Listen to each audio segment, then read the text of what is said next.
मुखं करोति वाचालं कमलं भक्तिप्रियं यत्कृपातमहं वन्दे श्रीगुरुं दीनदासं परमानन्दमाधवं श्रीचैतन्येश्वरं श्रीचैतन्यमनोभीष्टं स्थापितं जनभूतले स्वयंरूपकदामह्यं ददाति शपथान्तिकं नित्यप्रशोत्रेषु नित्यं भगवतो शिवया भगवती रिक्तं श्लोके भक्तिर्भवती नैष्टिकी। जय श्री कृष्ण चैतन्य प्रभु नित्यानंद श्री अद्वैत गदाधर शिवासदि गौरभक्तवृंद। हरे कृष्णा कृष्णा कृष्ण हरे हरे, हरे राम राम राम हरे हरे। ओम नमो भगवते वासुदेवाय, ओम नमो भगवते वासुदेवाय, ओम नमो भगवते वासुदेवाय। हरे कृष्ण। भगवती कथा शुरू करार प्रारंभे আমি আমার পরমারাধ্য গুরু মহারাজ শ্রীমৎ জগন্নাথ গোস্বামী গুরু মহারাজের এই চরণ কমলে অনন্ত কোটি ধন্যবাদ প্রণতি জ্ঞাপন করি এবং পরম গুরুদেব অভয় চরণ অরবিন্দ ভক্তি বেদান্ত স্বামী শিল প্রভুপাদের শ্রী চরণ কমলে অনন্ত কোটি ধন্যবাদ প্রণতি জ্ঞাপন করি এবং উপস্থিত সকল ভক্তমণ্ডলী, পিতৃমণ্ডলী, মাতৃমণ্ডলী, ভাই বোন সকলের চরণে প্রণাম নিবেদন করে আপনাদের হয়তো কৃপা করুণা আশীর্বাদ প্রার্থনা করি। তো আমরা প্রত্যেক দিন চৈতন্য চরিতামৃত অধ্যয়ন করছি। তো আমরা গতকাল রথযাত্রা কমপ্লিট করেছি এবং আমরা সকলে জানি রথযাত্রা কমপ্লিট হয়েছে, হেরা পঞ্চমী ব্রত কমপ্লিট হয়েছে এবং এবারে মহাপ্রভু সারভট্টাচার্য বাড়িতে প্রসাদ পেয়ে তিনি বৃন্দাবন যাওয়ার জন্য মনস্থির করেছেন। তো মহাপ্রভু এবারে বৃন্দাবনে গিয়ে তিনি বিভিন্ন লীলাবিলাস করবেন। আমরা সেই লীলা ধারাবাহিকভাবে ক্রমপর্যায়ে কয়েকদিন শ্রবণ করার চেষ্টা করব। জয় জয় গৌরচন্দ্র জয় নিত্যানন্দ, জয়দ্বৈত চন্দ্র জয় গৌর ভক্তবৃন্দ। শরৎকাল হইল প্রভুর চলিত হইল মতি, রামানন্দ স্বরূপ সঙ্গে নিভৃতি যুকতি। শরতের আগমন চৈতন্য মহাপ্রভু বৃন্দাবন যেতে মনস্থ করলেন এবং তিনি নিভৃতে স্বরূপ দামোদরকে এবং রামানন্দ রায়ের সঙ্গে যুক্তি করলেন। মোর সহায় কর যদি তুমি দুইজন, তবে আমি যাইয়া দেখি শ্রী বৃন্দাবন। চৈতন্য মহাপ্রভু বললেন, তোমরা দুইজন যদি আমাকে সহায়তা করো তাহলে আমি গিয়ে শ্রী বৃন্দাবন দর্শন করতে পারি। রাত্রে উঠি বনপথে পালাইয়া যাব, একাকি যাইব কাহা সঙ্গে না লইব। চৈতন্য মহাপ্রভু বললেন, তোমরা যদি আমাদের যেতে পারমিশন না দাও তাহলে আমি কি করব না, মাঝ রাতে উঠে একা পালিয়ে যাব, বন জঙ্গল দিয়ে একা ছুটে পালিয়ে যাব, আমি কাউকে সঙ্গে নেব না। কেউ যদি সঙ্গ লইতে পাছে উঠি ধায়, সবারে রাখিব যেন কেহ নাহি যায়। কেউ যদি আমার সঙ্গে যাবার জন্য আমার পিছন পিছন যেতে চায় তাহলে আমি তাদের ধরে রেখে যেন কেউ আমার সঙ্গে যেতে না পারে। মহাপ্রভু এরম আচরণ করছেন কেন না, পূর্বে মহাপ্রভু সন্ন্যাস গ্রহণ করার পর আমরা সকলেই জানি তিনি বৃন্দাবন যাওয়ার জন্য মনস্থ করেছিলেন এবং তৎকালীন ওনার সন্ন্যাস গুরুদেব শ্রীপাদ কেশব ভারতী তিনি তার সঙ্গে যেতে চেয়েছিলেন, কিন্তু অনতিদূর যাওয়ার পরে যখন লক্ষ লক্ষ মানুষ মহাপ্রভুর সঙ্গ করতে করতে যাচ্ছে এবং মহাপ্রভুর কৃপার ফলে সবাই বৈষ্ণবে পরিণত হচ্ছে, লোক জানাজানি হয়ে যাচ্ছে যে এমন একজন সন্ন্যাসী, তরুণ সন্ন্যাসী যাকে দেখলে কি হয়, যাকে দেখলে কৃষ্ণ ভক্তি হয়, যাকে দেখলে কৃষ্ণের প্রতি প্রেম বর্ধিত হয়। এবং শুধু তাই নয়, যে তাকে দেখে আসছে তাকে আবার কেউ যদি দেখছে তো তারও কৃষ্ণ প্রেম লাভ হচ্ছে। তখন এরকম কন্ডিশন হয়ে গেছে। এবং শুধু তাই নয়, মহাপ্রভু যেই যেই জায়গায় পা দিয়ে দিয়ে গেছেন মহাপ্রভুর চরণ চিহ্ন পড়েছে, সেই সেই জায়গা থেকে মহাপ্রভুর চরণধুলি কালেকশন করার জন্য সেই জায়গায় সবাই গর্ত করে ফেলেছে একদম। এবং এইরূপ দর্শন করে যখন শেষ পর্যন্ত ওনারা মালদাতে রামকেলিতে গিয়ে পৌঁছেছেন, সেখানে উপস্থিত ছিলেন দুই ভাই, কি নাম, রূপ গোস্বামী এবং সনাতন গোস্বামী। দুই যে তখন সনাতন গোস্বামী মহাপ্রভুকে বলেছিলেন, এত লোকজন নিয়ে বৃন্দাবনে যাওয়াটা ঠিক নয়। কেন যাওয়া ঠিক নয় না, বৃন্দাবনের তরুলতা, সবাই বলে কৃষ্ণ কথা। বৃন্দাবনে যারা যেখানে রয়েছে সবাই কিন্তু ভক্ত, সবাই কিন্তু ব্রজবাসী। এবার যদি আপনার সঙ্গে 1 লক্ষ লোক যায় তাহলে সবার যাতায়াতে কি হবে, কিছু গাছপালা নষ্ট হবে, গাছের ডাল ভাঙবে, কিছু ঘাসপালা মরবে, এখানে সেখানে অত্যাচার হবে, যার ফলে ব্রজবাসীদের উপর অপরাধ হবে এবং সেই অপরাধের ফলে কৃষ্ণ প্রেম বিনষ্ট হবে। তাই মহাপ্রভুকে নিত্যানন্দ বাবু তখন ভুলিয়ে ভালিয়ে উল্টো পাল্টা দেখিয়ে ঘুরিয়ে ঘাড়িয়ে নিয়ে আবার চলে এসেছিলেন শান্তিপুরে। আমরা সেই লীলা অনেকবারই শ্রবণ করেছি। এখন মহাপ্রভু আবার দ্বিতীয়বার বৃন্দাবন যাওয়ার জন্য মনস্থির করেছেন। তিনি বলেছেন, এবার আমি সঙ্গে কাউকে নেব না, যদি কেউ আমার পেছনে আসতেও চায় আমি তাকে ফেলে রেখে দিয়ে পালিয়ে আসবো। প্রসন্ন হইয়া আজ্ঞা দিবা না মানিবা দুঃখ, তোমার সবার সুখে পথে হইবে মোর সুখ। তোমরা প্রসন্ন হয়ে আমাকে বৃন্দাবনে যাওয়ার জন্য অনুমতি দাও, তোমরা অন্তরে দুঃখিত হয় না। তোমরা যদি সুখী হও তাহলে বৃন্দাবনে যাওয়ার পথে আমারও সুখ হবে। দুইজনে কহে তুমি ঈশ্বর স্বতন্ত্র, যেই ইচ্ছা সেই করিবা নহ পরতন্ত্র। তাই শুনে রামানন্দ রায় এবং স্বরূপ দামোদর গোস্বামী বললেন, হে প্রভু, তুমি তো হচ্ছে স্বতন্ত্র ঈশ্বর, তুমি তো কারোর অধীন নও, সুতরাং তোমার যা ইচ্ছা তুমি তাই করতে পারো। কিন্তু আমার দোহার গুণ এক নিবেদন, তোমার সুখে আমার সুখ কহিলা আপন। আমার দোহার মনে তবে বড় সুখ হয়, এক নিবেদন ধরি ধর দয়াময়। উত্তম ব্রাহ্মণ এক সঙ্গে অবশ্য চাহি, ভিক্ষা করি ভিক্ষা দিবে যবে পাত্র বহি। কিন্তু আমাদের একটি নিবেদন আপনি শুনুন। আপনি বলছেন যে আপনার সুখে আমাদের সুখে আপনার সুখ হয়, আপনি যদি আমাদের একটি নিবেদন শোনেন তাহলে আমাদের মনে বড় সুখ হয়। কি নিবেদন? না, আমরা আপনার সঙ্গে একজন উত্তম ব্রাহ্মণকে দিতে চাই, যে ভিক্ষা করে আপনাকে ভিক্ষা দেবে, মানে যে ভিক্ষা করে এনে রান্না বান্না করে আপনাকে প্রসাদ পাওয়াবে, আপনার পাত্র বহন করে নিয়ে যাবে, ইত্যাদি ইত্যাদি সব পাত্র বহন করে নিয়ে যাবে। বনপথে যাইতে নাহি ভোজান্ন ব্রাহ্মণ, আজ্ঞা করো সঙ্গে চলুক বিপ্র একজন। আপনি যদি বনপথ দিয়ে যাবেন তখন এমন কোনো ব্রাহ্মণকে পাবেন না যার কাছ থেকে আপনি ভিক্ষা গ্রহণ করতে পারেন। তাই দয়া করে অনুমতি দিন যেন একজন শুদ্ধ ব্রাহ্মণ আপনার সঙ্গে আমরা পাঠাতে পারি। প্রভু কহে নিজ সঙ্গী কাহনা লইব, একজনে নিলে অন্যের মনে দুঃখ হইব। শ্রী চৈতন্য মহাপ্রভু তখন বললেন, আমি আমার কোনো সঙ্গীকে সঙ্গে নিতে চাই না। কেন না, যদি একজনকে সঙ্গে নিয়ে যাই তাহলে অন্যজনের মনে দুঃখ হবে। উনি মহাপ্রভুর এত প্রিয়, উনি সঙ্গে নিয়ে গেছেন, আমি প্রিয় নয়, ব্যাস মুখটা কোমড়া করে হয়ে গেল, তাই না? এই আমাদের নামটা যেমন হচ্ছে, কাউকে আপনি একটু ভালোবেসে কাছে ডেকে রেখে যদি কথা বলেন, কাছে রেখে দেন, অন্য কারোর মুখগুলো গোমড়া হয়ে গেল, তাহলে ওরাই প্রভুর প্রিয়, আমরা কেউ না, যা বাবা, তাই না? তো সেই জন্য মহাপ্রভু সেই জন্যই বলছেন যে অন্যের তাহলে মনে দুঃখ হইবে, নতুন সঙ্গী হইবে স্নিগ্ধ যার মন, ওইছে যবে পাই তবে লহ একজন। তুমি এমন একজন নাও নতুন লোক, যাকে নিলে কারোর মনে রাখতে হবে না। যদি এমন একজন নতুন সঙ্গী পাই যার মন স্নিগ্ধ, তাহলে তাকে আমি সঙ্গে নিতে পারি। মহাপ্রভু বলছেন, তার মানে কি মহাপ্রভুর সঙ্গ করার জন্য আমাদের মানসিকতা কিন্তু সেই রূপ হওয়া দরকার। মনে সরলতা যদি না আসে তাহলে মহাপ্রভুর সঙ্গ করা যাবে না। আপনি যত চেষ্টাই করুন, যত চেষ্টাই করুন, মহাপ্রভুর সঙ্গ করা যাবে না। কতক্ষণ যাবে না? যতক্ষণ না আপনার মনের মধ্যে সরলতা আসছে। আর সরলতাই হচ্ছে বৈষ্ণবতা। বৈষ্ণবতার প্রথম স্টেজ হচ্ছে সরলতা, আর সরলতাই হচ্ছে বৈষ্ণবতা, তাই না? গিরগিটির মতো রং পাল্টানো আর মনের মধ্যে জিলিপি প্যাঁচ, তাহলে কিন্তু ভক্তি জীবন হবে না।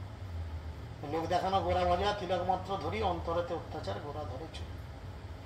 লোক দেখানো তিলক টানবো, লোক দেখানো টিকি বাঁধবো, আর এখানে সেখানে হরে কৃষ্ণ করে ঘুরে বেড়াবো, ও ভক্তি জীবন কিছু হবে না। কারণ ভক্তি জীবনটা সাধারণ জীবন নয়, ভক্তি জীবনটা খুব গুরুত্বপূর্ণ জীবন। খুব সৌভাগ্যের ফলে তবে মানুষ ভক্তি জীবন করতে পারে, তাই না? চৈতন্য মহাপ্রভু বলছেন, অল্প ভাগ্যে দাস নাহি করেন ভগবান। বুঝেছেন? খুব অল্প ভাগ্য হলে কিন্তু সে দাস বা দাসী হতে পারে না, ভগবানের দাস বা দাসী হতে পারে না। মহাপ্রভু নিজে বলছেন রামানন্দ রায় কি, অল্প ভাগ্যে দাস নাহি করেন ভগবান। অল্প ভাগ্য হলে তাকে ভগবান দাস করেন। আগে ভক্তি পরে মুক্তি, পরে হয় কর্মবন্ধ নাশ, তবে সে হইতে পারে ভগবানের দাস। আগে ভক্তি, সমস্ত ভোগ করার মানসিকতা তাকে ত্যাগ করতে হবে। মুক্তির মানসিকতা ত্যাগ করতে হবে, এবং সর্বশেষ সমস্ত কর্মবন্ধন থেকে বেরিয়ে আসতে হবে, তবে কিনা হতে পারে সে ভগবানের দাস। লোক দেখানো ভক্ত প্রচুর আছে, কিন্তু শুদ্ধতার সঙ্গে ভক্তি জীবন করে এরা মানুষ পাওয়া খুব কঠিন। ভগবান নিজে বলছেন, মনুষ্যনাং সহস্রেষু যচিচৎ কচচিৎ সিদ্ধয়ে, তাই না? সহস্র সহস্র মানুষের মধ্যে কদাচিৎ একজন, একাধজন ভগবত ভক্তি করার জন্য চেষ্টা করে। তো সেই জন্য এখানে তিনি বলছেন নতুন একজন নাও যার মানসিকতা স্নিগ্ধ, কারোর প্রতি রাগটাব নেই, নর্মাল ব্যবহার, এরকম একজন মানুষ আমার সঙ্গে থাকে। স্বরূপ কহে এই বলভদ্র ভট্টাচার্য তোমাতে সুনিগ্ধ বড় পণ্ডিত সাধু ভার্য। শ্রী স্বরূপ দামোদর তখন বললেন এই বলভদ্র ভট্টাচার্য তোমার প্রতি অত্যন্ত অনুরক্ত, তারা তার অনুকরণ সুস্নিগ্ধ, সে পণ্ডিত সাধু এবং পারমার্থিক মার্গে অতি উন্নত। প্রথমেই তোমার সঙ্গে আইলা গৌর হইতে ইহার ইচ্ছা আছে সর্বতীর্থ করিতে। প্রথমে তিনি তোমার সঙ্গে গৌরদেশ থেকে এসেছিলেন, আর তার ইচ্ছা সমস্ত তীর্থ তিনি ভ্রমণ করবেন। ইহার সঙ্গে আছে বিপ্র এক ভৃত্য, ইহার পথে করিবেন সেবা ভিক্ষকৃত্য।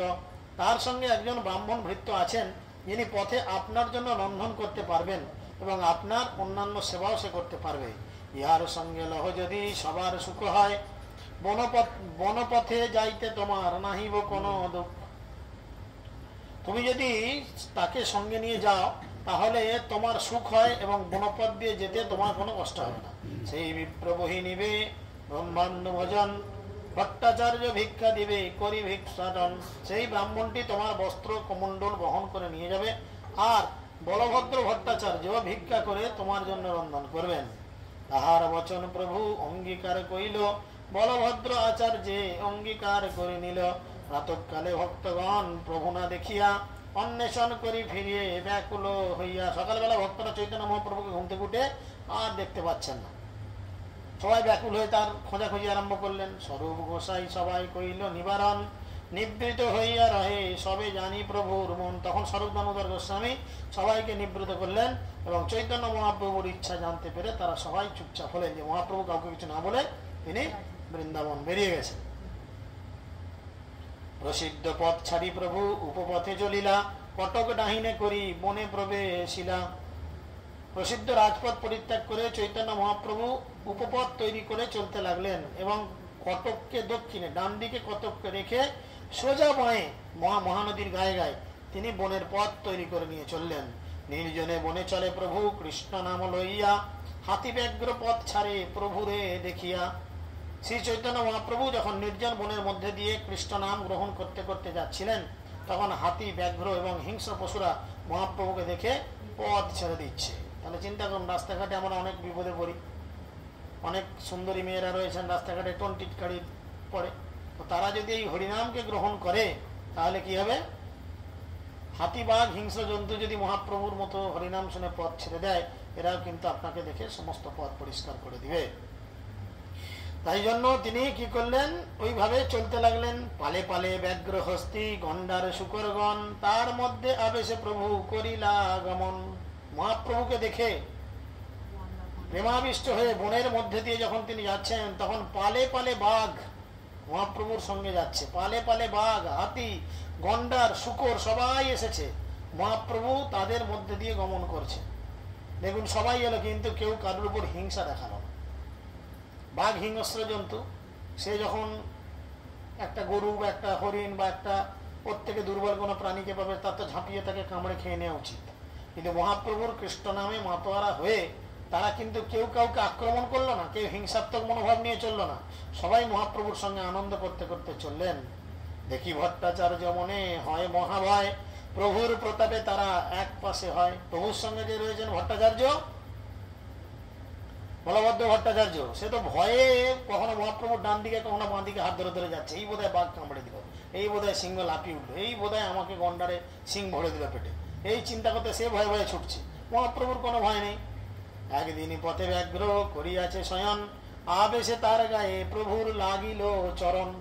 একটা বাঘ একদিন জঙ্গলের মধ্যে শুয়ে আছে, ঘুমাচ্ছে, আর মহাপ্রভু হরিনাম করতে করতে আবেশে যেতে যেতে সেই বাঘের গায়ে পা ঠেকেছে, বুঝেছেন? বাঘটিকে স্পর্শ হয়েছে। প্রভু কহে কহ কৃষ্ণ, ব্যাঘ্র উঠিল, কৃষ্ণ কৃষ্ণ কৃষ্ণ কহি ব্যাঘ্র নাচিতে লাগিল। মহাপ্রভু তখন সেই বাঘটিকে বললেন, কে তুমি, ওঠো, বলো কৃষ্ণ কৃষ্ণ কৃষ্ণ। সেই বাঘ তখন ঘুম থেকে উঠে তার সামনের দুটো ঠ্যাংকে তুলে দিয়ে হাত তোলার মতো করে বাঘ বলছে কৃষ্ণ কৃষ্ণ কৃষ্ণ। নিতাই গৌর প্রেমানন্দ। এটা মহাপ্রভু বলি শপথ। এখন আমরা যদি আলিপুর চিড়িয়াখানায় গিয়ে বাঘের খাঁচায় ঢুকে বলি যে হরে কৃষ্ণ, তো বাঘ আমাকে হরে কৃষ্ণ করেই দেবে, কারণ আমাদের ভক্তির এত জোর, আমাদের ভক্তির এত জোর না, বাঘ হরে কৃষ্ণ বলবে না, আমাদের হরে কৃষ্ণ করে দেবে। যাই হোক, আর দিনে মহাপ্রভু করে নদী স্নান, মত্ত হস্তি মুজুত আইলো করিতে জলপান। একদিন কি হয়েছে, মহাপ্রভু চৈতন্য মহাপ্রভু নদীতে স্নান করছিলেন, তখন এক পাল মত্ত হস্তি সেই নদীতে জলপান করতে এলো। প্রভু জলকীর্ত করে আগে হস্তি লইয়া, কৃষ্ণ কহ বলি প্রভু জলকে ফেলি মারিয়া। চৈতন্য মহাপ্রভু স্নান করে জল মন্ত্র জপ এবং স্মরণ করছিলেন, তখন সেই হাতির পাল তার সামনে এসে মহাপ্রভু তখন কৃষ্ণ কহ বলে তাদের গায়ে জল ছেটালেন। এবার হাতিরা দেখি কি বলে, সেই জল বিন্দু কোনা লাগে যার গায়ে, সেই কৃষ্ণ কৃষ্ণ কহে প্রেমে নাচে গায়ে। যে হাতির গায়ে ওই জল পড়েছে সেই হাতি কৃষ্ণ নাম করছে। চিন্তা করুন, বাঘ কৃষ্ণ বললো, হাতি কৃষ্ণ বললো, তবু আমরা এমন বেয়ারা জন্তু, আমরা কৃষ্ণ বলবো না? পাগল নাকি? কৃষ্ণ আবার বলে যতক্ষণ কৃষ্ণ বলবো ততক্ষণ টিভি সিরিয়ালটা খুলে দেখি। যাই হোক, কেহ ডুবে কেহ ভূমে পড়ে, কেহ করে চিৎকার, দেখি ভট্টাচার্যের মন হলো চমৎকার। কোন কোন হাতি মাটিতে পড়ে গড়াগড়ি দিচ্ছে, কেউ চিৎকার করছে। কেউ এইসব দেখে বলভদ্র ভট্টাচার্য তার অন্তরে চমৎকৃত হলো। পথে যাইতে কহে প্রভু উচ্চ সংকীর্তন, মধুর কণ্ঠধ্বনি শুনি আইসে মৃগীগণ।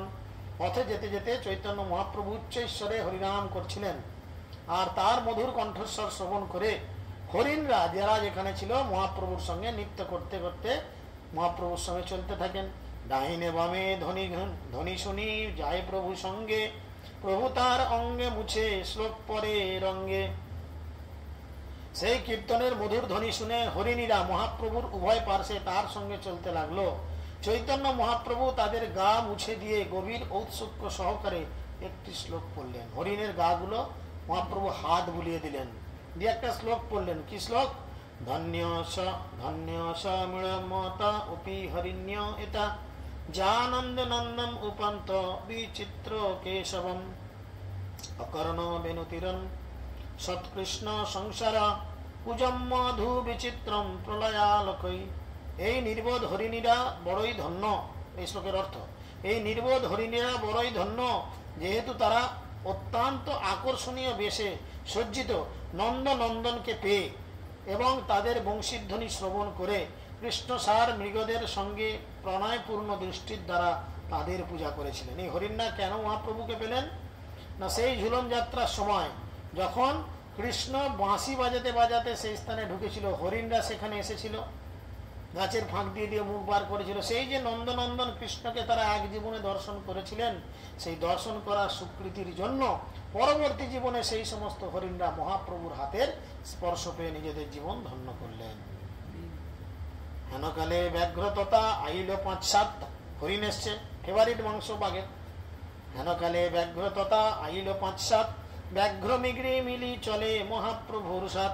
সেই সময় ৫-৭টি বাঘ সেখানে এলো এবং বাঘ আর হরিণ একসঙ্গে মহাপ্রভুর সঙ্গে নাচতে নাচতে যাচ্ছে। কেউ কাউকে কামড়াচ্ছে না, কেউ ভয় পাচ্ছে না।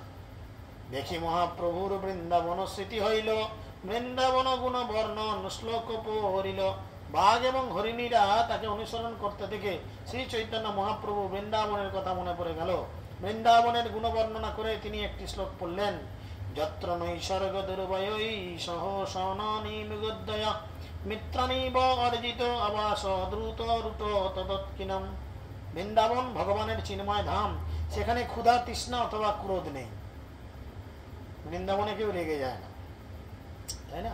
সেখানে ক্ষুধা তৃষ্ণা নয়, সেখানে খিদেও লাগে না। তাই স্বাভাবিকভাবেই বৈরী ভাবাপন্ন হলেও মানুষ এখানে এবং হিংস্র জন্তুরা চিন্ময় মৈত্রীতে একত্রে বসবাস করতে পারে।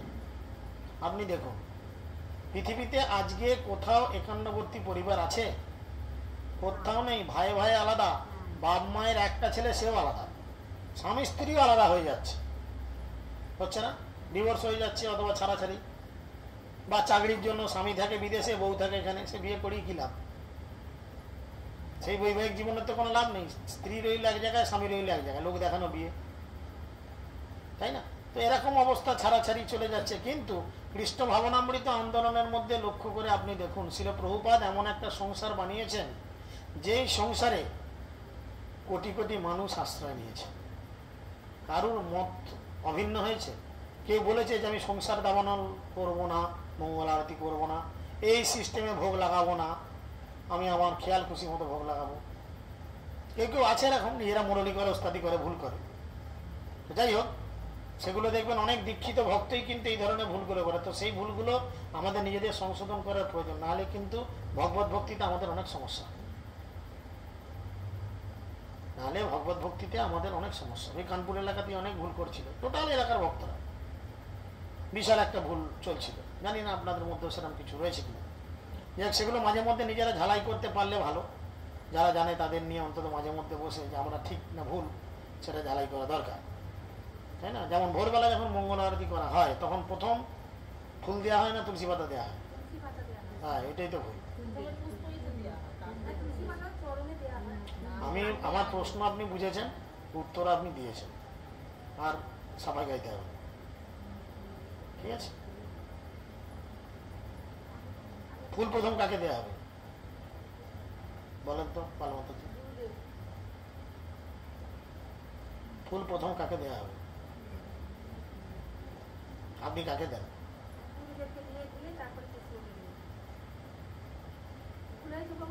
না, গুরুদেবকে আগে দিতে হবে। মঙ্গল আরতির পূর্বে আগে ফুল গুরুদেবকে, তারপরে গুরুদেবের পরে তারপরে ভগবানকে পুষ্প দেওয়া হবে, তারপরে তুলসী দিতে হবে। ওইগুলো আগে নয়, অনেক ভুল করেন। আপনি বলুন তো ভোগ কিভাবে লাগান? 1 মিনিট। হরে কৃষ্ণ কৃষ্ণ কৃষ্ণ হরে হরে, হরে রাম রাম রাম হরে হরে। বলে ব্যাঘ্র মেঘ অন্যেরে করে আলিঙ্গন, মুখে মুখ দিয়া করে অন্যেরে চুম্বন। কৃষ্ণ কৃষ্ণ কহ করি প্রভু যবে বলিল, কৃষ্ণ কহি ব্যাঘ্র মেঘ নাচিতে লাগিল। যখন চৈতন্য মহাপ্রভু বলতে লাগলেন কৃষ্ণ কৃষ্ণ বলো, তখন বাঘ সিংহ সবাই কৃষ্ণ কৃষ্ণ বলল এবং একে অপরকে আলিঙ্গন করে বাঘ সিংহ মুখে মুখে চুম্বন করতে লাগলো। ফোনকে সাইলেন্ট করুন প্রভু, এদিকে তাকান, ফোনকে সাইলেন্ট করুন।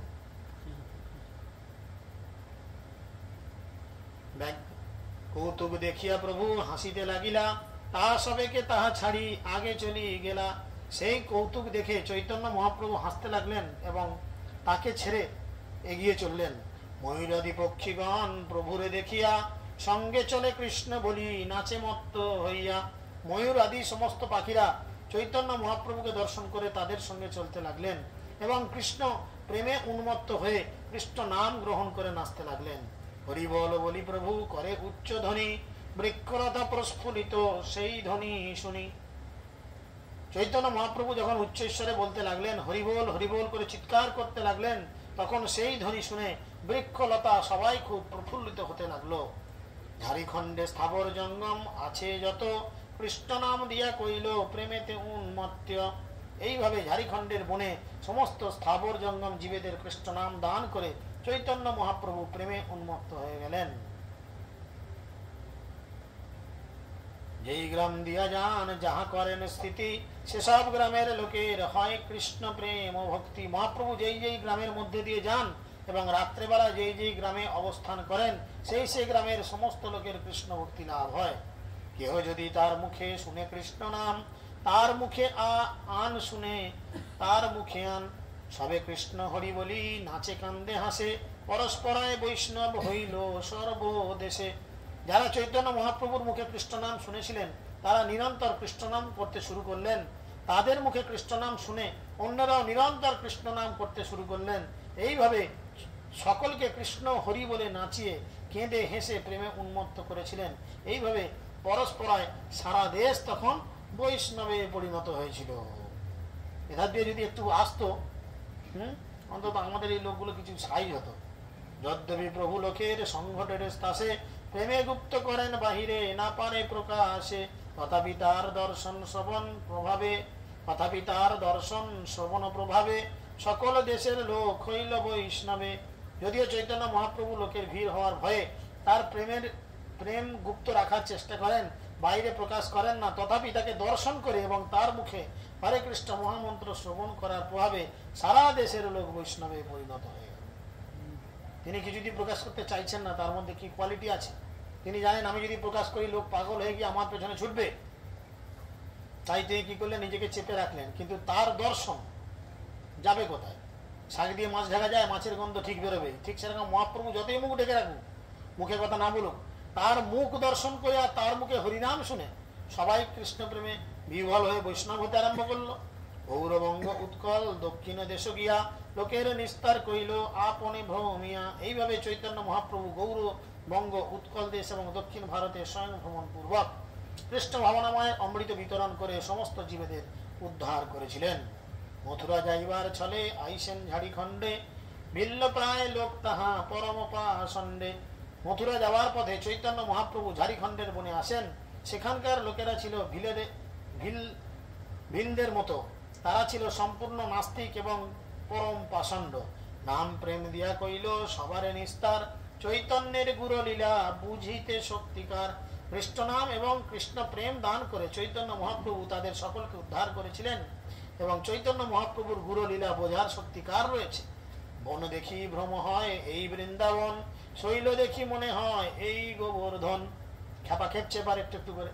শ্রী চৈতন্য মহাপ্রভু যখন ঝাড়িখণ্ডের বনপথ দিয়ে যাচ্ছিলেন তখন নিশ্চিতভাবে মনে করছিলেন যে এই বন হচ্ছে বৃন্দাবন।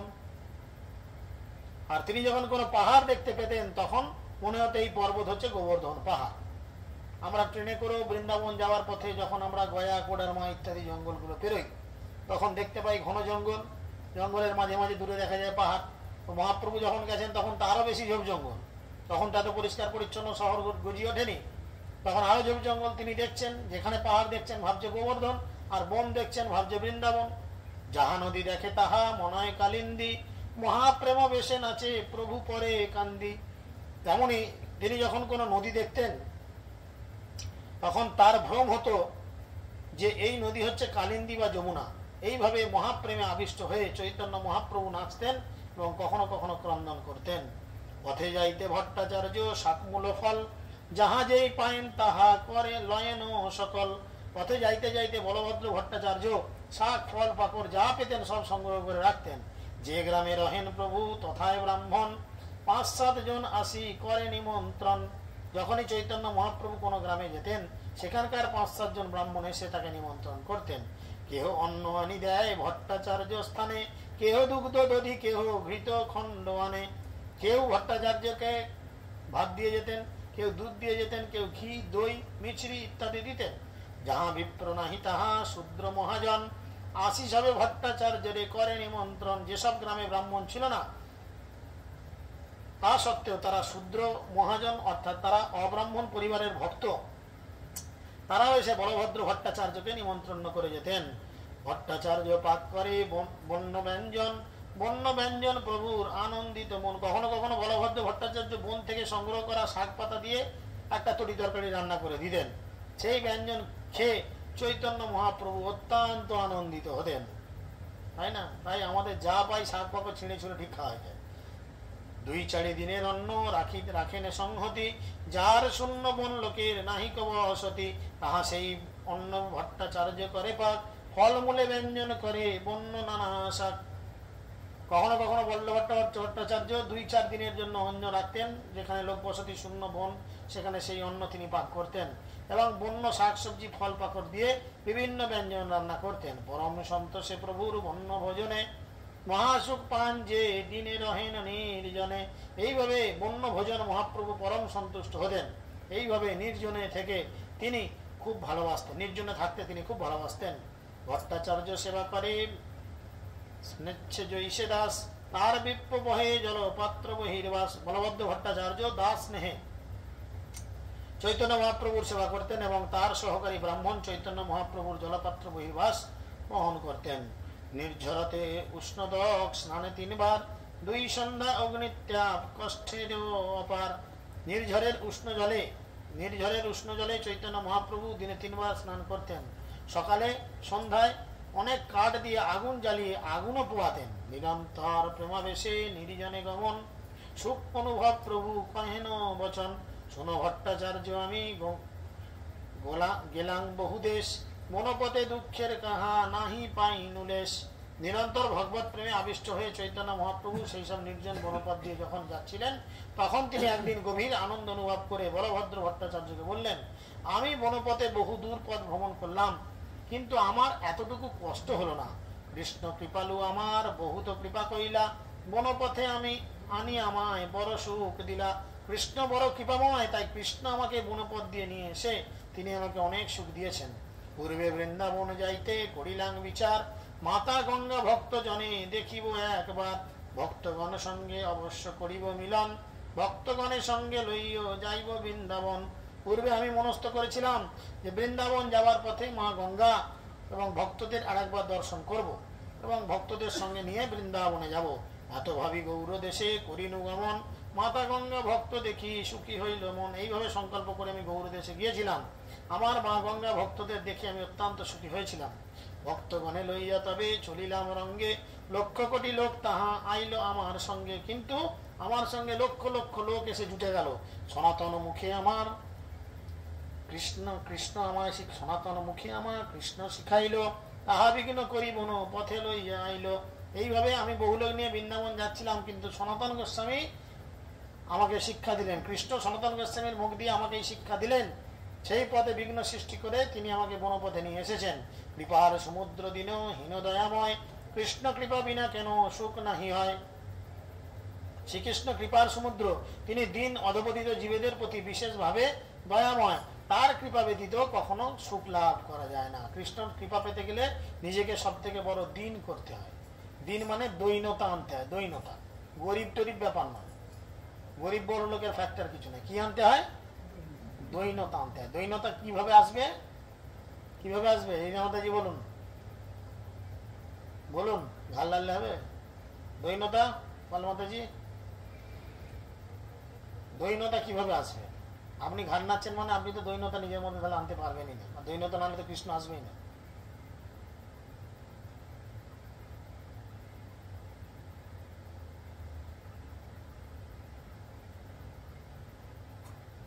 বলুন কিভাবে আসবে সোমাবাবু? ভগবানের কৃপা পার্থ ভাব। দৈনতা মানে কিভাবে আসবে? কে বলবে? সন্ধ্যা মাতাজি বলেন।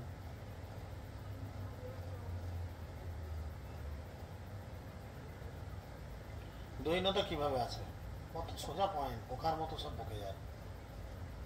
বল পেছনে বল।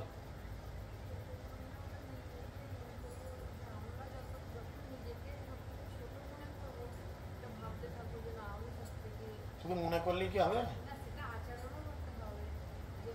দৈন্যতা মানে হচ্ছে সবসময় নিজেকে সবার থেকে ছোট ভাবতে হবে, মানে ভাবতে হবে আমার কোনো যোগ্যতা নেই।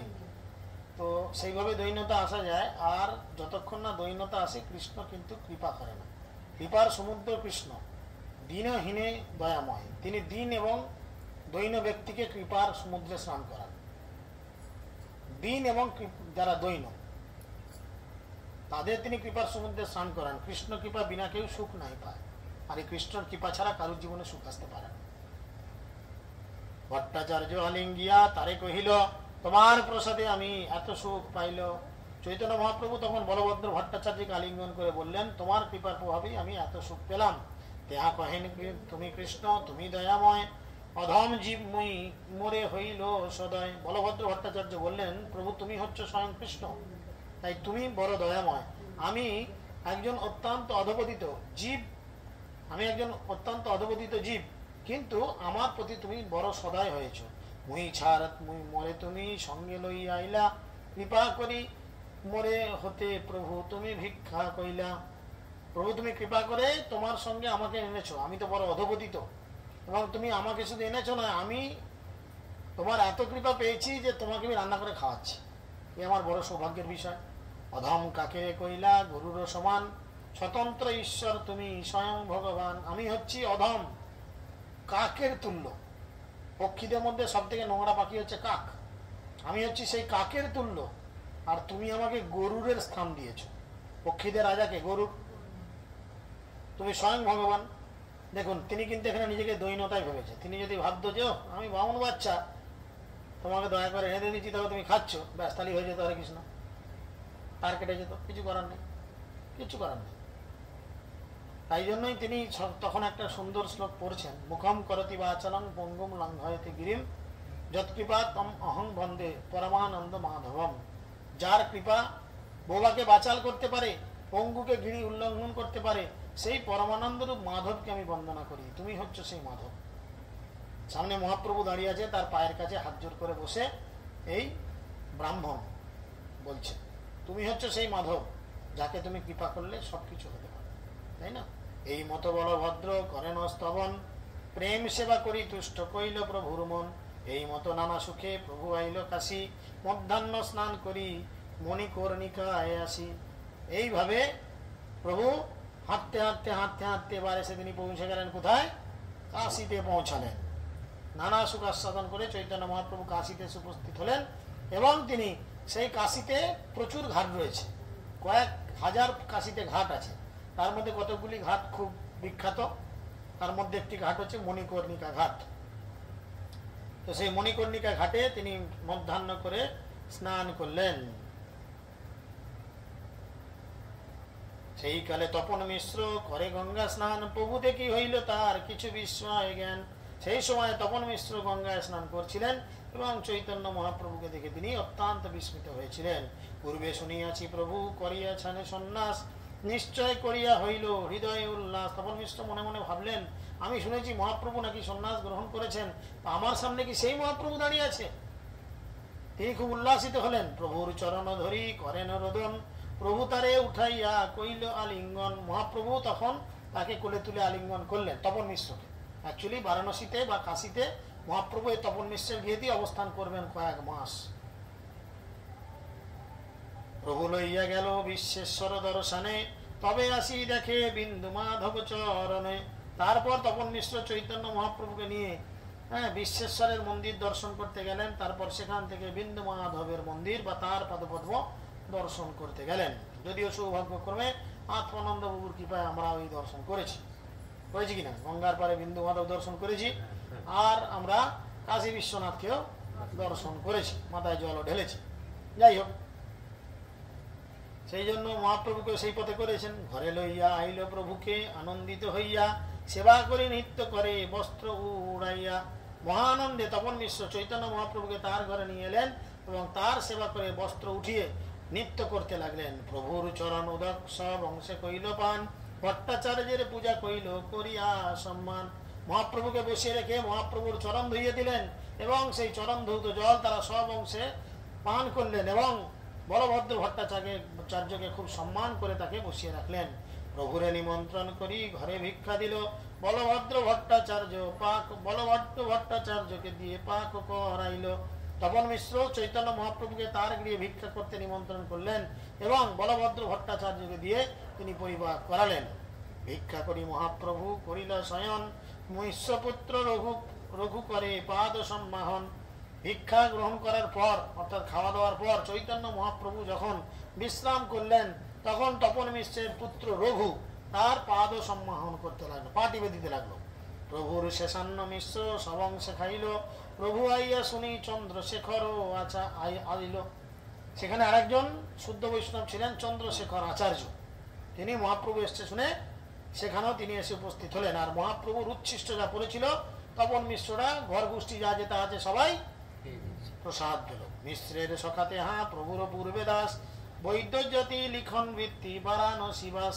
চন্দ্রশেখর ছিলেন তপন মিশ্রের সখা এবং চৈতন্য মহাপ্রভুর সেবক রূপে মহাপ্রভুর পূর্ব পরিচিত। জাতিতে তিনি ছিলেন বৈদ্য এবং তার বৃত্তি ছিল পুঁথি নকল করা। সেই সময় তিনি বারাণসীতে বাস করছিলেন। আসি প্রভু পদে পরি করেন রোদন, প্রভু উঠি তার কৃপায় কইল আলিঙ্গন। এক সময় চন্দ্রশেখর আচার্য চৈতন্য মহাপ্রভুর শ্রী পাদপদ্মে পরে ক্রন্দন করতে লাগলেন এবং চৈতন্য মহাপ্রভু উঠে কৃপা করে তাকে আলিঙ্গন করলেন।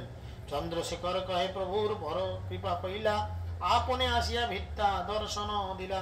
চন্দ্রশেখর বললেন, হে প্রভু, তুমি আমাকে বড় কৃপা করলে, তুমি নিজে এসে এই ভৃত্যকে দর্শন দিলে। আপন প্রারব্ধে বসি বারাণসী স্থানে, মায়া ব্রহ্ম শব্দ নাহি বিনা নাহি শুনি কানে। আমার পূর্বকৃত কর্মের ফলে আমি বারাণসীতে বসবাস করছি, এখানে মায়া এবং ব্রহ্ম ছাড়া আমার কানে আর কোনো কথা আমি শুনতে পাই না। সরদর্শন ব্যাখ্যা বিনা কথা নাহি এটা, মিশ্র কৃপা করি মোর শোনাহ কৃষ্ণ কথা। চন্দ্রশেখর বললেন স্বরদর্শনের ব্যাখ্যা ছাড়া এখানে আর কিছু শোনা যায় না। কৃপা করে তপন মিশ্রকে এবং আমাকে আপনি কৃষ্ণ কথা শ্রবণ করান। আমরা সেখানে যে কাশী বিশ্বনাথ দর্শন করলাম, বলুন তো কাশী বিশ্বনাথ কে? আলমাতাজি দর্শন হয়েছে? বলেন তো কে? আপনার কি মনে হয়? আর কে কে দেখেছেন? কাশী বিশ্বনাথ কে কে দর্শন করেছেন? বুঝেছেন? কি মনে হয়?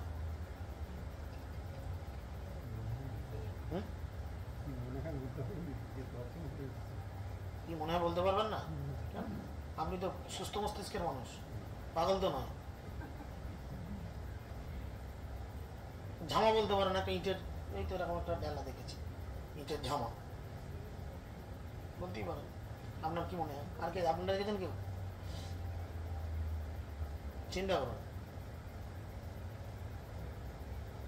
কোনটা স্বামী আর কোনটা পুত্র আর কোনটা দেওর আর কোনটা কি বলে ভাসুর, এই জ্ঞান আমাদের নাই। কথাটা কি বলছি, কি দেখছি? বিশ্বনাথ, সমস্ত বিশ্বের নাথ কে? শিব।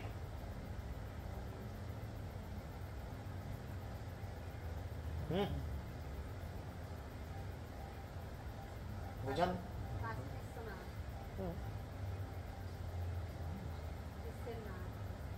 শিবজি সেখানে আছেন, শিবজি সেই স্থানে রয়েছেন, কিন্তু যেখানে আমরা যেটা দর্শন করছি সেখানে নেই। এটা বহু মানুষই জানে না, জানে কাশী বিশ্বনাথ মানে শিব।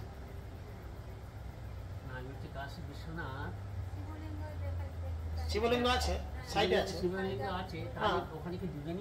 অবশ্যই দুজনই আছেন।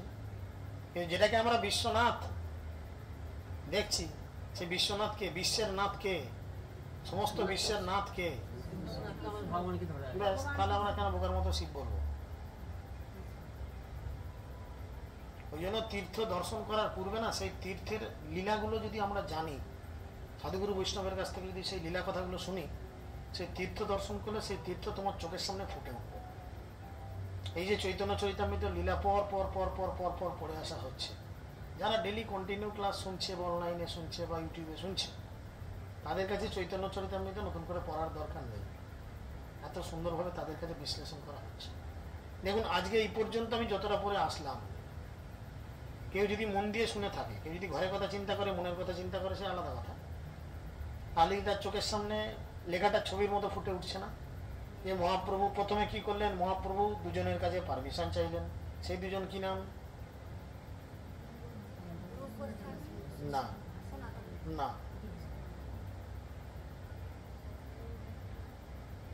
কেমন শুনছেন একটু চিন্তা করে দেখুন। না, ও তো নিতে ভিতরে বাচ্চা নেতা।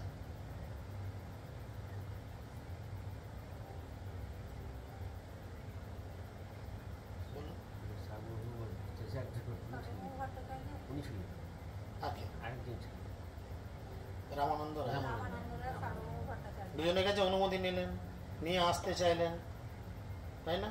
বলে আমাদেরও খুশি হবে, তোমারও খুশি হবে, আপনি সঙ্গে কাউকে রাখুন। একজন ব্রাহ্মণ আর তার একজন সাগরেদ দিলেন, তারা তোমার মালপত্র রেও ডাঙনা বয়ে বেড়াবে। তিনি রুট কোথা থেকে আরম্ভ করলেন? তার রুট কোন দিক থেকে কোন দিক হলো? পুরী থেকে কিভাবে তিনি বৃন্দাবন গেলেন? কোন রুটে? না,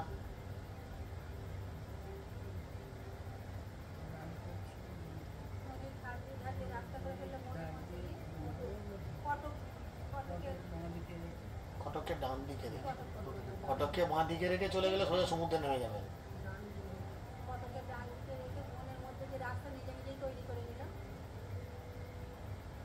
হচ্ছে রাস্তা যেতে যেতে তো বাঘ সিংহ কত কি হলো, তাই না? নদীতে স্নান করছে, হাতিরা তার সঙ্গে কত জলকেলি করলো, সবাই হরিনাম হরি বল করতে লাগলো। যাই হোক, সে বাঘ হরি বল বললো। এগুলো তাহলে আমরা শুনলাম কিনা? তো আপনার আলাদা করে আর চৈতন্য চরিতামৃত পড়ার এই মুহূর্তে কি দরকার হচ্ছে? যদি কেউ মন দিয়ে শোনে, প্রতিটা লীলা তার কাছে ছবির মতো কথা থাকবে। আমি শ্রবণ করছি, সেটাকে যদি স্মরণ না করি তাহলে তো হয়ে গেল। শেষে পর্যন্ত তিনি গিয়ে কাশিতে পৌঁছালেন। এবার কাশিতে গিয়ে কি কেরামতি হবে আমরা সেটা আগামী দিনে আলোচনা করার চেষ্টা করব।